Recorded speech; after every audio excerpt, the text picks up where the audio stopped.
Welcome back, everyone, to the Bitcoin Business Bureau. I'm your host, as always, LitecoinLeader.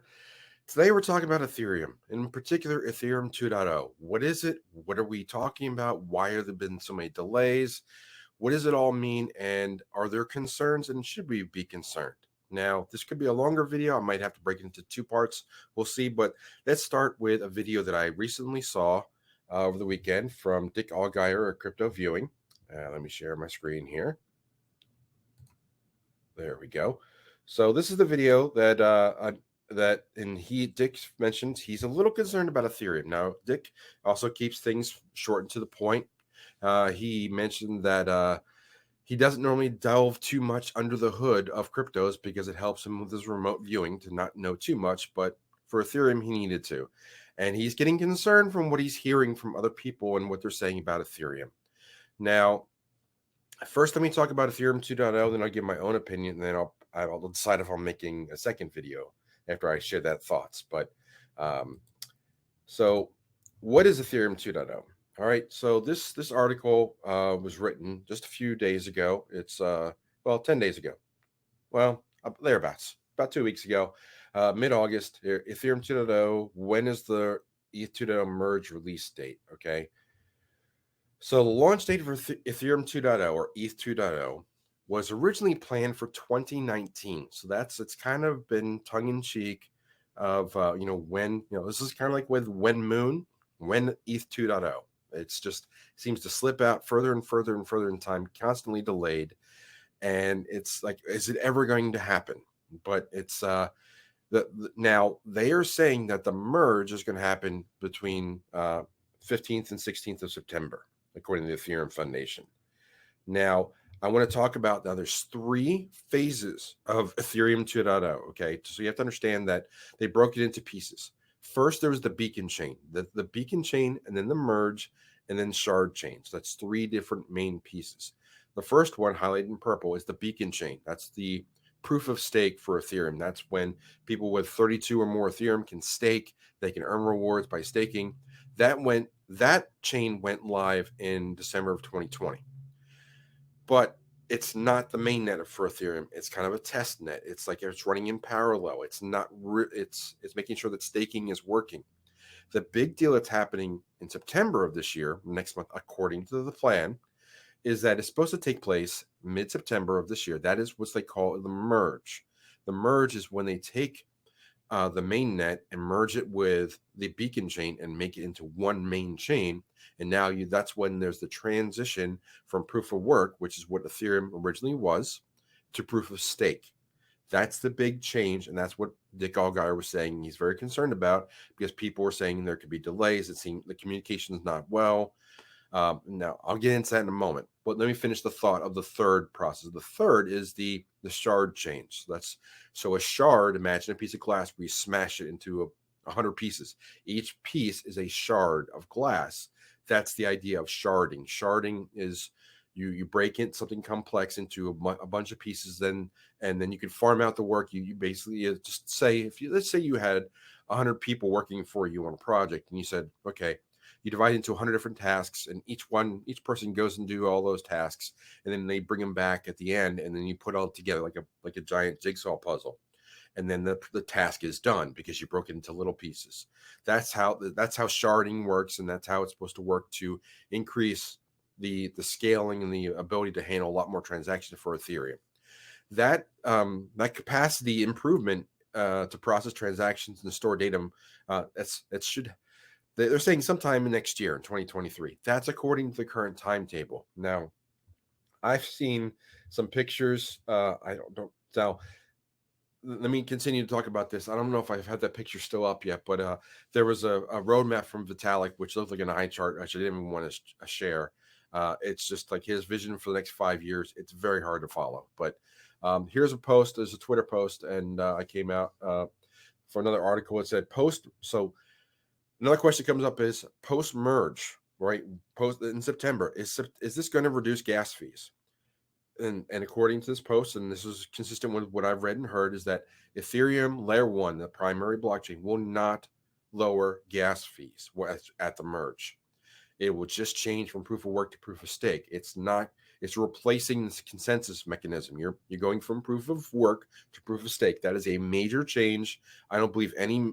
I don't think any chain's really done this before, and I certainly not on this level of scale. This is the #2 project, one of the largest chains that's out there. Never been done before, and this is the cause for concern. But the fees are a function of block space demand, not consensus mechanism. So the merge is to go from proof of work to proof of stake. It's not going to lower the fees. It's not going to increase the bandwidth. That's the sharding phase. That's phase 3. You're still going to need a layer 2, like a Matic or a Polygon type solution to lower the fees and use that chain. And but one thing that it's telling before I drop out of this and start talking about this and what my experience and what I expect, I want to share 2 other things. And that recently Tether has announced that they will support Ethereum 2.0, which is and I say that supporting Ethereum 2.0 means they are supporting proof of stake, not proof of work. There was some talk, I think it was Jason's son. I think that's the right name, but I think and that's the Tron network, who was saying that he was going to try and push for a different chain or to keep proof of work going. But proof of work already exists on Ethereum Classic. That's why people are starting to look at Ethereum Classic again, because the miners may be going in that direction. So Tether is going to support Ethereum 2.0, as is Circle's USDC. So why is that important? So Circle's, and here's the other article. Circle says they're going to back Ethereum 2.0. And I'm going to drop out of the share screen now, and I'm going to save the rest for another video because it's a lot more to cover. But so what does that all mean, and what's my experience here? Well, I used to be in program management, software development, all these different things where I did all these different technology developments, and nothing ever goes as planned. Nothing ever is bug free. And you need to test these things rigorously before they go live. So there's a lot of concerns. And as Dick Allgeier talks about, he's not that technical. He's not really a blockchain expert. He doesn't go under the hood. But he's hearing from people that are working on the project or close to the project, the software engineers. They're saying that communication is poor. They don't understand how things are coming together, what the roadmap is. And we're about less than a month away from the alleged merge, which is concerning. That we're 4 weeks away. At this point, we should be in final test phase and everything should be ready to go, and we should be working out the final kinks. So when you have a development on this scale, this has taken 3 years to really get to this point, maybe even more. You should be in final testing. You should be like, it's something this critical. It's if there's a lot of DeFi, there's a lot of finance, and that's why I mentioned USDT and USDC support of proof of stake is significant, because that's DeFi. Like you need those 2 stable coins to go with that chain and support it, because so much DeFi and NFTs and other projects are involved on the Ethereum blockchain. If either one or both had said we're going to stick with proof of work, then Ethereum 2.0 would be in major jeopardy. But they've said that they're going to proof of stake. But I want to put out a what if now. What if what Dick Allgeier is saying comes to fruition, is that there's going to be delays, there's going to be issues, there's going to be bugs. The worst thing that they can do is launch with and have bugs or holes. We've seen what happened with Luna. We've seen what happened with other projects. You do not want to launch something with holes in it or issues, or when, I mean, people's money is at stake. It's their investments, their livelihood, all these different things. And yes, we say don't invest with your head not over it. This is all risky and so on. But there are thousands of coins on the Ethereum blockchain. Not like every ERC20, every the vast majority of NFTs, DeFi, all these smart contracts, all these things. 90% or more of these projects use Ethereum for those projects. So anything from a chain link to, I don't know, OpenSea, all these different things. If there's a problem with the Ethereum network and like there's a hole in the software that wasn't tested, they should be right now. If I was the program manager on the Ethereum, thank God I'm not. But Ethereum 2.0 right now, they should be in final testing. They should be, and when you develop something like this, you want to put months of testing into it. You should not be changing code at this point. You should have a code freeze at this point, so that no changes happen unless it's a critical or worse defect. It's just like you will the chain will crash. Their DeFi will not work. The people will lose money. That's the only things that they should be fixing at this point. Right now, they should be testing some more to make sure it works as good as possible before the launch date. Excuse me. If it doesn't go smoothly, this is the kind of black swan event. I'm not pointing this out. I'm not going to say that this is definitely going to happen, but I'm just going to give it a what if. What if this chain fails? What if this merge doesn't go well? The best thing they can do is launch and go smoothly. That's great. Second best thing would be a delay. It means that, hey, we're not ready. We want to test some more. We're going to push it out. I know that's what I know other projects like Nick with Divi has done that when they were launching the wallet. They tested until they sure it was rock solid before launching that wallet. And that's something you want to do because, again, this is money we're talking about. This is people's values and assets that we're talking about.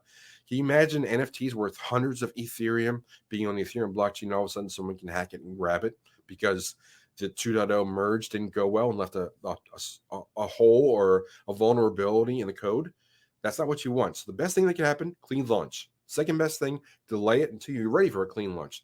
Third thing that could happen is you launch too soon because you want to commit to a date and don't want to slip again. And you launch with all these vulnerabilities and then things go haywire. And now you have hundreds, if not thousands of projects that lose value because the main blockchain, because when you invest in a project like an NFT project or an Ethereum, an ERC20 project, and it's running on the Ethereum blockchain. Like when you invest in Chainlink, for example, Chainlink runs on is an ERC20. It runs on the Ethereum platform. If there's a problem with the platform, everything running on that platform has issues. So thousands of projects are banking on Ethereum 2.0 not only coming soon, but also going well. So they better test this really hard and get it right, because the worst thing that could happen, a black swan event that could happen, is they launch prematurely before it's really ready, and we have another Luna type situation, but on a much grander scale. So those are my thoughts. I got a lot more to talk about, but that's going to have to be saved for a second video, because I know someone has asked me, like, what are you thinking about other projects that might do well if Ethereum does have problems or has delays? I will talk about that in a follow-up video to this, because this one is already pretty long. So what are your thoughts? Do you think Ethereum 2.0 is going to launch on time? Are there concerns? Are you concerned? I would love to see your comments down below.